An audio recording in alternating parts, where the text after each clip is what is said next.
What's up, everybody? How y'all doing? How you living? Tell me a little bit about your life, how things are going in your life. Hey, just want to give a quick shout out to all my subscribers, all the people who make comments on my videos. I love y'all. Thank y'all very much for everything y'all do to make this community great. I really appreciate the feedback, and I'm subscribed to a lot more people, way more people than I ever have, so it's hard to keep up with everyone's videos, but I'm really doing my best to try to stay on top of it. So let's just get right down to it. Uh, I'm trying to get the band back together. I am trying to get the band back together. Y'all saw my intro. Um, Man, just cue the music. Come on with it.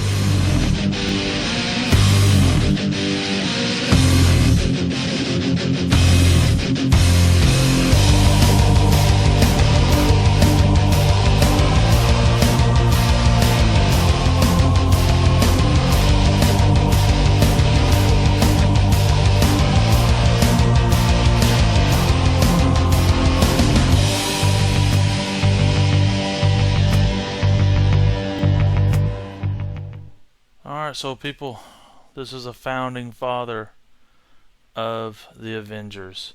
Let's all give him a nice warm round of applause for Journey into Mystery number 83, Thor. Thor. Damn!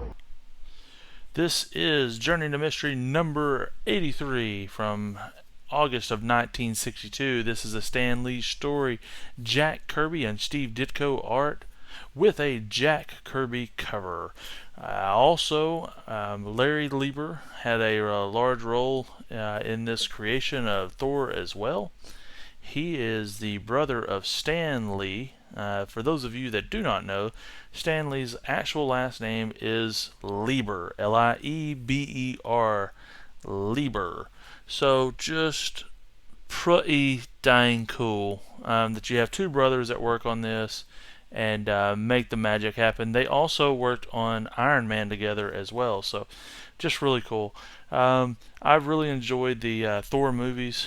My actual first introduction to Thor was, oddly enough, it was Adventures in Babysitting. It was a movie that came out in the 80s, I believe, and it had Elizabeth Shue in it. Holy cow.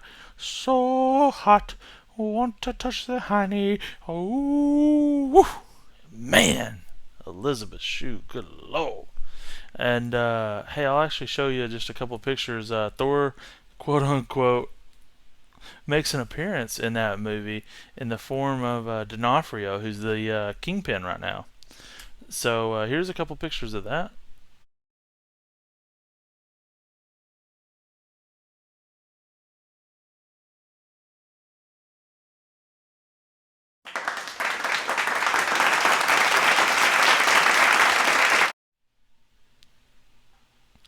I believe his name is Vincent D'Onofrio. I think I'm right on that. So, anyways, this is Journey into Mystery. Let me show you a real quick intro to Thor and his introduction. I did some voiceover for a few panels from this Journey into Mystery. So let's take a look at that right now.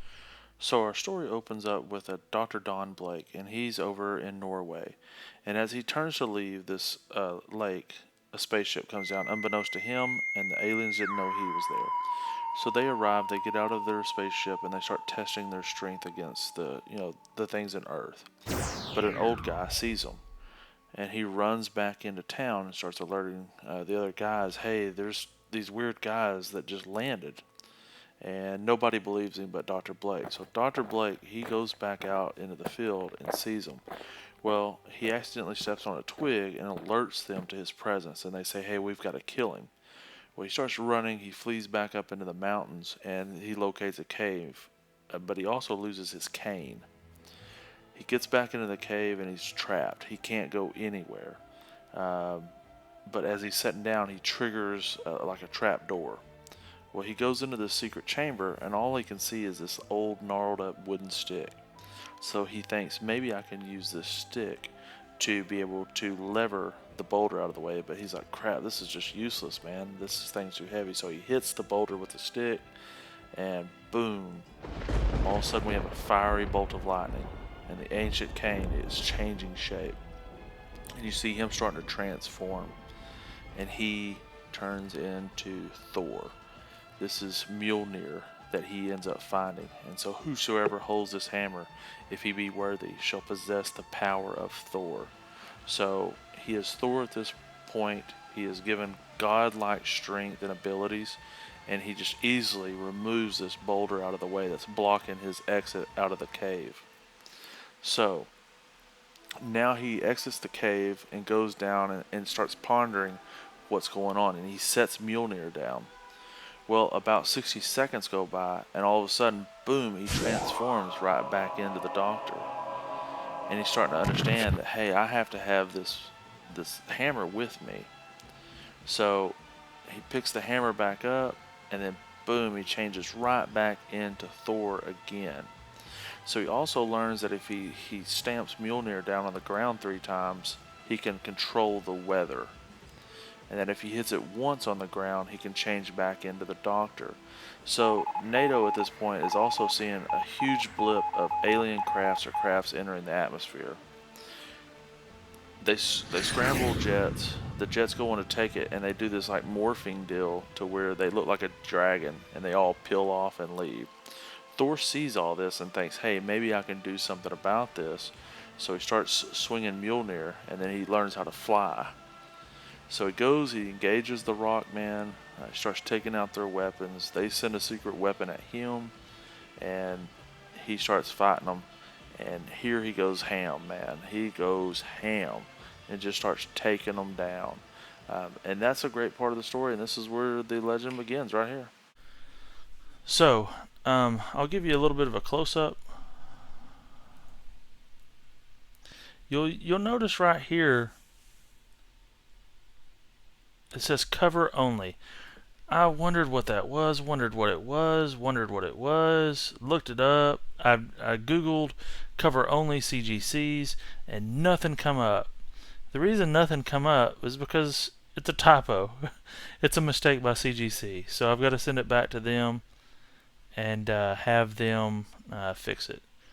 So just a really great addition to my collection. I'm very, very happy to have added it. It's yet another big piece in the Avengers lineup, if you will. I don't know that I'll ever be able to tackle Captain America, which he does not make an appearance in the initial Avengers.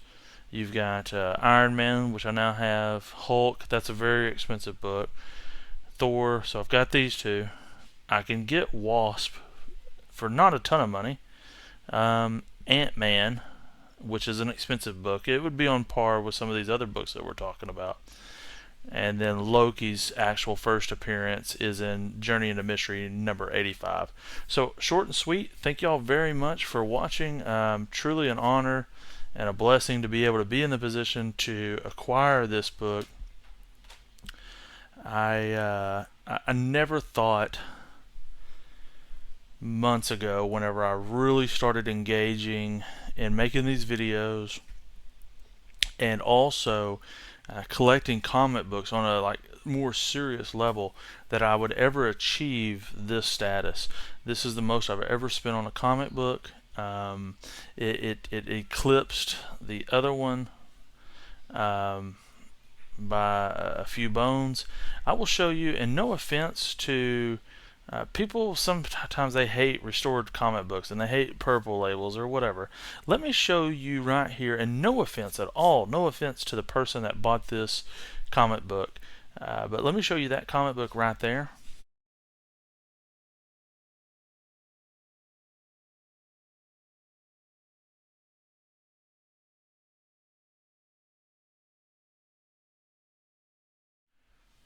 So no offense whatsoever. That book that you just saw, that 1.0, it sold for either more than this book or slightly less. I can't remember. I'll put it in the description down here.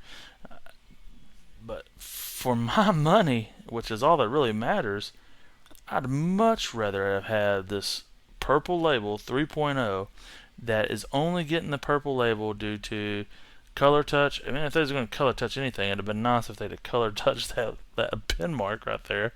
The pieces added, tear seals, and then just the bottom cover was trimmed. Like, if you're going to trim the bottom, trim the top too, man. Go for it. Knock yourself out. Knock out some of this Marvel chipping. But they didn't do it, so whatever. Anyways, I've got to send this back to CGC, have them fix this cover only. It'll actually say trimmed cover now. But thank you all again for watching. Thank you for all my subscribers. Thank you for all your comments. Thank you for making this community great again. That's all, folks.